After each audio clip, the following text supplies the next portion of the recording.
So hello friends, welcome in this video. स्वागत करता हूं आपका इस वीडियो में। आशा करता हूं कि आप सब अच्छे होंगे। फ्रेंड्स, अगर आप इस चैनल में नए हैं तो इस चैनल में Jharkhand academic council, check board और इंडिया के अलग अलग राज्यों के स्टेट बोर्ड में पूछे गए क्वेश्चन आंसर्स का वीडियोस मिलता है। तो फ्रेंड्स, अगर आप नए हैं तो चैनल को सब्सक्राइब कर लीजिए। और आज का जो क्वेश्चन ये है कि हमें भारत में ऋण के औपचारिक स्रोतों को बढ़ाने की क्यों ज़रूरत है।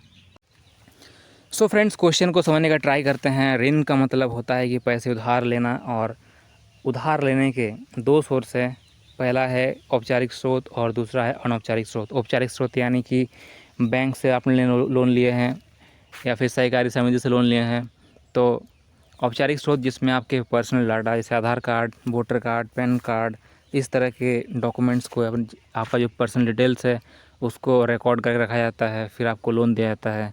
और एक हो गया अनौपचारिक स्रोत, जिससे आपका कोई दोस्त हुआ या फिर आपके कोई रिलेटिव्स हुए या फिर साहूकार हुआ, आपके सोशल सर्कल में कोई ऐसा बड़ा इंसान है जो कर्ज देता है। तो औपचारिक स्रोत को हमारे देश भारत में क्यों बढ़ाया जाना चाहिए, सवाल इसको लेकर के है।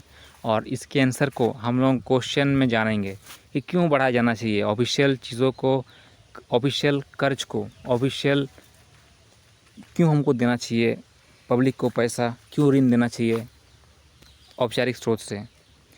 तो फ्रेंड्स, उत्तर है औपचारिक स्तर पर ऋण देने वाले की तुलना में अनौपचारिक खंड के ज़्यादा ऋणदाता कहीं ज़्यादा ब्याज वसूल करते हैं। तो जो औपचारिक स्तर पर हमें दिया जाता है पैसा, उसकी तुलना में जो अनौपचारिक लोग होते हैं जो पैसे देते हैं तो हमसे ज़्यादा ब्याज वसूल करते हैं। इस प्रकार अनौपचारिक स्तर पर लिया गया ऋण करदाता को कहीं अधिक महंगा पड़ता है। तो अगर कंपैरिजन किया जाए तो ऑफिशियल थोड़ा कम महंगा पड़ता है और जो अनौपचारिक है, अनऑफिशियल है, वो थोड़ा ज़्यादा महंगा पड़ता है वहाँ से लोन लेना। अधिक ब्याज कर्जदार की आय को अधिकतर हिस्सा ऋण उतारने में खर्च जाता है। तो जो कर्ज लेने वाला होता है यानी कर्जदार, उसका अधिकतर हिस्सा ऋण चुकता करने में ख़त्म हो जाता है। इससे ऋण का बोझ बढ़ सकता है। तो इससे जिसने कर्ज लिया है, जो कर्जदार है, उस पर ऋण का बोझ बढ़ने लगता है। व्यक्ति ऋण के फंदे में जकड़ सकता है। इन सभी कारणों से भारत में ऋण के औपचारिक स्रोतों को बढ़ाने की आवश्यकता है। फ्रेंड्स, हम लोग भी अक्सर देखते हैं, अगर आप गांव में रहते हैं तो कोई भी बड़े लोन लेने के लिए अब तो बहुत सारे छोटे छोटे बैंक हेल्प करते हैं। औपचारिक स्रोत का बहुत बढ़ावा हो गया, जैसे बंधन बैंक और भी बहुत तरह के छोटे मोटे बैंक हो गए जो सपोर्ट करते हैं, ऑफिशियली कम ब्याज पर लोगों को देते हैं। लेकिन पहले इस तरह का नहीं था, पर अभी औपचारिक स्रोत जो ऋण का है वो धीरे धीरे हम लोगों का कंट्री में बढ़ रहा है, जिसके जो कि डेवलपमेंट का एक मेन हिस्सा है। अगर आप किसी को बढ़ने के लिए ऑफिशियल तरीके से कुछ हेल्प नहीं कर रहे हैं तो बहुत दिक्कत होती है, बहुत स्ट्रगल जाता है चीज़ों को हासिल करने में। थोड़ा हेल्प मिल जाता है एक अनऑफिशियल तरीके से लोन लेने के बजाय, क्योंकि अनऑफिशियल लोन लेने से बहुत सारा खतरा रहता है। अगर आपका रिलेटिव में आप कोई अगर लोन ले रहे हैं तो क्या होगा, आपका रिलेशन अगर सही टाइम में चुकता नहीं कर पाए तो ख़राब हो जाएगा। या फिर कोई गांव के इंसान से ही ले रहे हैं तो हो सकता है आपका उनका ताना सुनना पड़े, बात सुनना पड़े, या किस तरह कोई परेशानी हो जाए। तो इस तरीके से औपचारिक स्तर पर लोन लेना बहुत ही अच्छा है और उसको बढ़ाया जाना चाहिए हमारे देश में। और इन सभी कारणों से भारत में ऋण के औपचारिक स्रोत को बढ़ाने की आवश्यकता है। बैंकों और सहकारी समितियों को ज़्यादा कर्ज देना चाहिए। इसके ज़रिए लोगों की आय बढ़ सकती है, क्योंकि फिर बहुत से लोग अपनी विभिन्न ज़रूरतों के लिए सस्ता कर्ज ले सकेंगे। तो फ्रेंड्स, हर एक जो परिवार है उसको पैसे की आवश्यकता एक ना एक वक्त पड़ती है और पड़ती ही रहती है।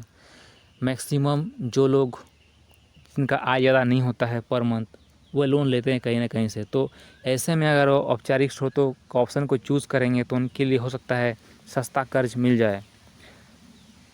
तो सस्ता और सामर्थ्य के अंदर का कर्ज देश के विकास के लिए अति आवश्यक है। तो ऐसा कर्ज जिसमें देश का विकास हो, ऐसा कर्ज जिसमें कोई भी एक साधारण सा व्यक्ति अगर लिया है तो उसको इतना कम दर पर दिया गया है कि वो उसको वापस देने की क्षमता रख पाए। तो इस तरह का कर्ज देश में बढ़ावा देना चाहिए, क्योंकि इस तरह के कर्ज से एक आम इंसान छोटा मोटा अपना धंधा लगा सकता है, छोटा मोटा अपना कुछ कर सकता है, अपने जो भी है खेती बाड़ी है उसको बढ़ा सकता है, तो एक सपोर्ट मिलता है, क्योंकि उसको मालूम है कि कम कर्ज है, ज़्यादा जो ब्याज है वो ब्याज ज़्यादा देना नहीं पड़ेगा, तो उसके लिए एक सपोर्ट रहता है। तो फ्रेंड्स, अगर ये वीडियो आपको समझ में थोड़ा सा भी आया हो तो उस पर एक लाइक कर दीजिएगा, अपने चैनल को सब्सक्राइब कर दीजिएगा।